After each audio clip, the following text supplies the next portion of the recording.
नमस्कार दोस्तों, जय माँ दुर्गा, जय माँ काली। और दोस्तों कैसे हो आप सब? जय श्री राम जी की। दोस्तों, जो भी दिन चल रहे हैं ये है पितरों पक्ष के दिन चल रहे हैं।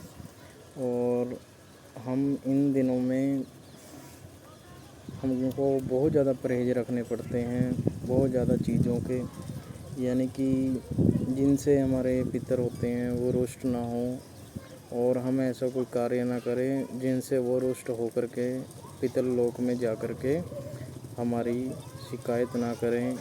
यानी कि जो भी हमारे सनातनी भाई हैं उनको पता है पितर पक्ष क्या होता है। तो दोस्तों, पितर पक्ष के अंदर दोस्तों हमको बहुत ज़्यादा चीज़ों की सावधानियाँ बरतनी चाहिए। जो मेरे भाई सनातनी भाई हैं, हिंदू भाई हैं, उनके लिए मैं वीडियो बना रहा हूँ और उन्हीं के लिए बनाता रहूँगा, क्योंकि किसी को समझ में आए ना आए मुझे उससे कोई मतलब नहीं है। क्योंकि दोस्तों, ना तो कोई मैं फ़ीस लेता, ना कोई मैं पैसे लेता, ना ही मैं कभी लूँगा। बस फ़र्क ये है कि आपको ध्यान से और प्यार से समझना है। दोस्तों, जो पितृपक्ष होता है, पितृपक्ष में क्या होता है, जब से पितृपक्ष लगता है और जब तक ख़त्म होता है, शुरुआती में क्या होता है कि हम पितरों का वेलकम करते हैं। कि जब पितृपक्ष लगता है तो पितर हमारे घर में आते हैं, वो घर में आकर के वो फेरा डालते हैं, घूमते हैं और जो उनको चीज़ें पसंद होती हैं वो बनवाते हैं, वो खाते हैं, यानी कि भोग लगवाते हैं। पर हमारे कुछ भाई पितृपक्ष को भूल चुके हैं और ना तो वो ध्यान दे रहे इस तरफ। और पहले के समय में क्या होता था कि हर घर में खुशहाली होती थी और दो पैसे जमा भी होते थे, कभी झगड़ा नहीं होता था और ज़्यादा सुसाइडल थॉट भी नहीं आते थे, यानी कि बुरे विचार नहीं होते थे। और अब आने लग गए हैं। इसकी वजह क्या है? इसकी वजह दोस्तों, पितृपक्ष में क्या, जो हमारे बुज़ुर्ग होते थे वो बहुत ज़्यादा परहेज़ रखते थे हर चीज़ का, खाने से लेकर पहनने तक सब चीज़ों का परहेज़ रखा जाता था। और श्राद्ध मनाते थे जिससे कि हमारे पूर्वज बहुत हमें आशीर्वाद दे करके अपने लोक जाएं।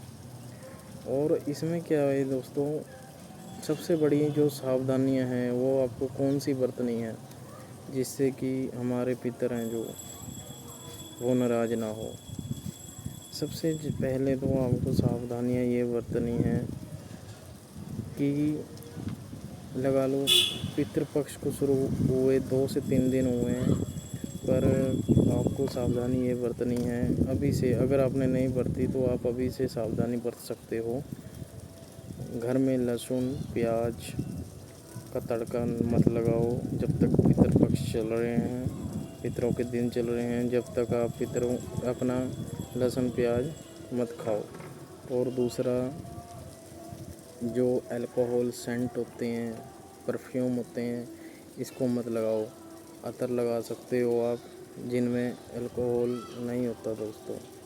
आप वो अपना विदाउट अल्कोहल वाले आप लगा सकते हो जिनमें अल्कोहल नहीं होता। क्योंकि दोस्तों, इसमें क्या वजह है? वजह ये है कि जब आप अल्कोहल वाले परफ्यूम लगाओगे और जब आप तड़के लगाओगे, यानी कि जब आप यानी कि लहसुन प्याज खाओगे और परफ्यूम अल्कोहल वाले लगाओगे अपनी बॉडी पे, तो उससे क्या होता है, पितर बहुत ज़्यादा नाराज़ होते हैं। और कई पितर तो ऐसे होते हैं जो पितर लोक में नहीं जा पाते आपकी गलतियों के कारण। वो स्टक हो जाते हैं और आपको एक तरह का श्राप भी दे सकते हैं। तो इन चीज़ों से आपको बचना है, ये चीज़ें आपको कोई नहीं बताएगा। और तीसरी बात आपको करना क्या है, आपको दान करना है, दान पुण्य करना है। जितना आप दान पुण्य करोगे आपके पितर बहुत खुश रहेंगे, उतना ही खुश रहेंगे जितना आप दान पुण्य कर सकते हो। और सबसे बड़ी बात, काले रंग की चीज़ कभी दान मत करना। लोहा और जो बेकार चीज़ें हैं वो दान मत करना। और अच्छी चीज़ें दान करो जो आप पहन सकते हो और खा सकते हो, ठीक है। और सबसे बड़ी बात, जो जैसे आपके बुजुर्ग थे, दादा परदादा दादी अम्मा पापा, जो भी आपके पितर लोक में पितर बन चुके हैं, और जो भी जवान मतलब पितरलोक में है, पितर बने हुए हैं, जिनका अपने स्थान बनाया हुआ है, जो उनको पसंद है, जैसे वो जीवित थे, किसी को खीर पसंद है थी, किसी को कुछ भी कोई भी चीज़ खाना पसंद था, वो चीज़ आप घर में बना सकते हो, पर ध्यान रहे उसके अंदर लहसुन प्याज मत देना डालना। और दूसरा, जो आपके पितरों को पसंद है वो आप चीज़ दान कर सकते हो। जैसे उनको कपड़े पसंद है तो आप कपड़े किसी ब्राह्मण को या किसी गरीब को दान कर सकते हो। और आप पितरों के पूजा करवा सकते हो, ठीक है दोस्तों। और सबसे बड़ी बात कि आप अपने पितरों को खुश कैसे करें, यानी कि उनको खुश कैसे कर सकते हो आप, मतलब उनसे आशीर्वाद कैसे ले सकते हो आप, ये मैं आपको लास्ट अगली वीडियो में बताऊंगा। फ़िलहाल मैं आपको ये चीज़ें बताऊंगा कि आपको सावधानियां क्या बरतनी है, जिससे कि आप पितरों के शराब से बच सकते हो। आपको ये चीज़ों से बचना है, क्योंकि दोस्तों देखो, जो भी मैं वीडियो बनाता हूँ, जितनी भी मैं वीडियो बनाता हूँ, मैं कोई फालतू या किताबों से देख के नहीं वीडियो बनाता। मैं जो मैंने सीखा है अपने गुरुओं से, बड़ों से, वही मैं आपको बताता हूँ, क्योंकि उसके अंदर जो मैंने अपने गुरुओं से सीखा है और जो मुझे बताया गया है, मैं वो चीज़ें ही आपको बताता हूँ। मैं कोई किताबों से नहीं देखकर बताता, ठीक है। और मैं यही चाहता हूँ कि आप लोग भी इन चीज़ों पे, जो मैं बोलता हूँ उन पे ध्यान दें और आगे ज्ञान मार्ग में बढ़ें। और अभी पितृ पक्ष चल रहे हैं तो इसलिए मैं और वीडियो नहीं बना रहा साधनाओं के ऊपर, क्योंकि पितृपक्ष के अंदर जब हम कोई साधना करते हैं, हमारी वो फलित नहीं होती, यानी कि हम कामयाब नहीं हो पाते उसके अंदर।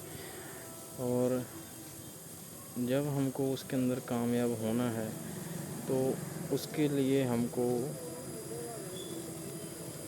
पितृपक्ष के बाद हमको वो साधना करनी चाहिए।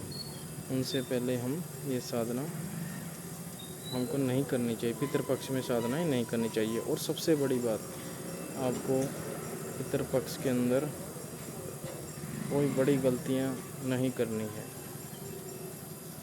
वो कैसी कि आपको कोई घर में और पूजाएं नहीं करनी, तो आपको कोई पूजा पाठ भी नहीं करनी। जैसे कि कोई आपको दोस्त बोल दे कि मैं वहाँ माथा टेकने जा रहा हूँ, क्या वो चलते हैं, क्योंकि आपका पूजा पाठ नहीं लगेगा पितृपक्ष के अंदर। क्योंकि जो पितर होते हैं वो हमारे घर के अंदर आए होते हैं पितृपक्ष के अंदर, और हमारे पर उनकी पूरी नज़र होती है। वो हमको देखते हैं कि हमारे बच्चे क्या गलती कर रहे हैं, क्या नहीं कर रहे, तो ये हम पे देखते होते हैं कि क्या गलती कर रहे हैं क्या नहीं। ठीक है दोस्तों। तो इस करके सावधानियों का थोड़ा परहेज़ रखें और अपने पितरों की सेवा करें, पुण्य दान करें। कोई ऐसी गलती ना करें जिससे आपको पूरा साल पछताना पड़े। ठीक है। जो पितर होते हैं यही ऐसे पितर हैं जो हमारी हाज़िरी भगवान के पास लगाते हैं और हमारे लिए अरदास करते हैं हमारी कि हमारे जो बच्चे हैं वो सुखी रहें, अच्छे रहें, सही रहें। तो इसी प्रकार से श्राद्ध मनाएं अपने पितरों का और दारू, अंडा, मीट छोड़ दें पितृपक्ष में। मैं आपसे यही चीज़ों की प्रार्थना करता हूँ। ठीक है दोस्तों, धन्यवाद। जय श्री राम।